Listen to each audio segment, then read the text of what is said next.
Hi, my name is Nell and I'm Citrus Research International's Nursery Advisor. In this video we will look at quality standards of trees that should be supplied by Citrus Improvement Scheme nurseries. Establishing a new orchard must be regarded as a long-term investment, and therefore it's important to plant trees that conform to the specifications of the Citrus Improvement Scheme. The building blocks of a healthy tree is certified disease-free propagation material. This includes rootstock seeds from the Citrus Foundation Block or certified source, and budwood from the Citrus Foundation Block.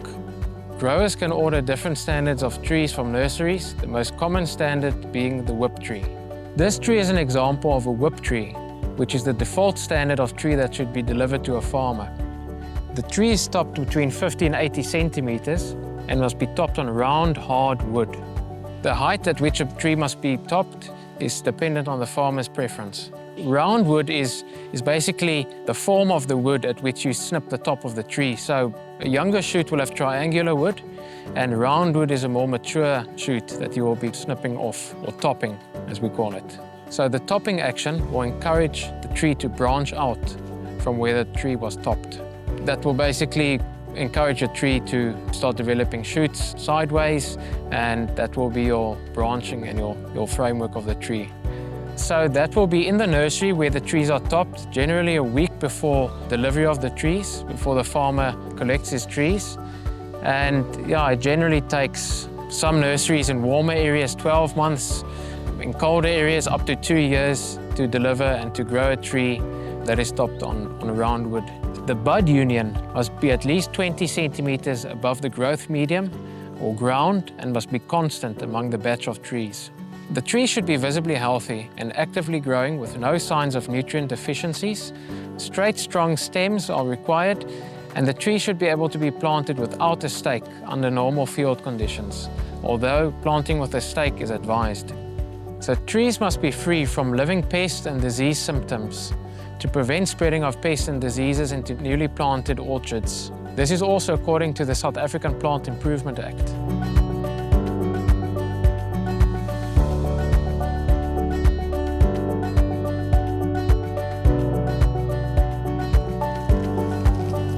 Trees should have a well-developed root system that evenly fills the volume of the bag, and there should be no root rot symptoms caused by abiotic factors or pathogens. We've got nice, healthy-looking roots, a nice white color. Normally, when you grab the tip of the root and you find that the root strips off, that would be a sign of overwatering or possibly root rot, but this is none the case. It's a well-developed root system. Severe bench rooting or goosenecking is not permitted within the first 10 centimeters of the collar of the tree, or when no major lateral or supporting roots occur above the bench. So basically, if this root were to make sharp angles, so it sort of forms a bench, it would sort of straighten out like that, like a straight angle bench where you can sit on, and a gooseneck goes down and it would loop up, looking like the neck of a goose. Yeah. So basically, you don't want any bench rooting or goosenecking within the 10 centimeters from the crown, the collar of the tree, especially if there are no supporting major lateral roots which occur around the crown. For the farmer that is eager to get his trees in the ground, a mini tree can be requested from a nursery. A mini tree is budded 20 centimeters above the growth medium and a scion growth which is hardened off of at least 15 centimeters. It must be kept in mind that a mini tree requires more attention than a whip tree, and special attention must be given to the tree. A whip tree is the default standard. Deviation from the whip tree standard can be made, but preferably done under special agreement with the nursery and in writing. The visual difference between the mini tree and the whip tree is as follows. A mini tree should still have a bud union of at least 20 centimeters and higher, but a mini tree has got hardened off scion growth of at least 15 centimeters, whereas a whip tree has got hardened off scion growth of 50 to 80 centimeters. This is topped at hard round wood. If a grower suspects that he received the wrong trees or the wrong class of trees, he should immediately contact the nursery and then try and resolve it with the nursery. But that is why a written tree order agreement is especially important. Some farmers prefer planting a scaffold tree, which is a whip tree that was allowed to branch out after the topping action took place.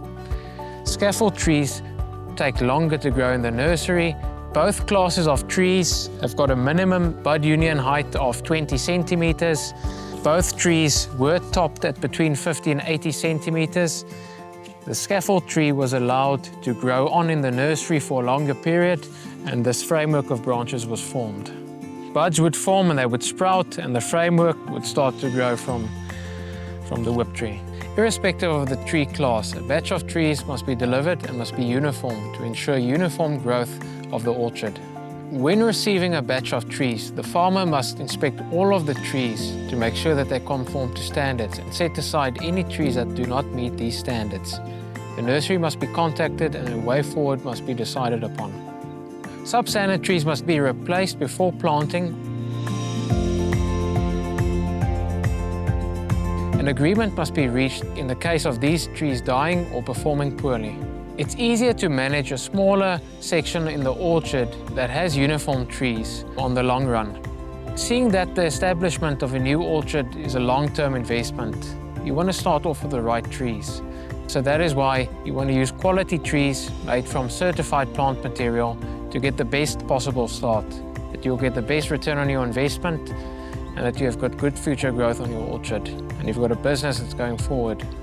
Please ensure that you specifically order certified trees and that you specify the standard of tree with the nursery.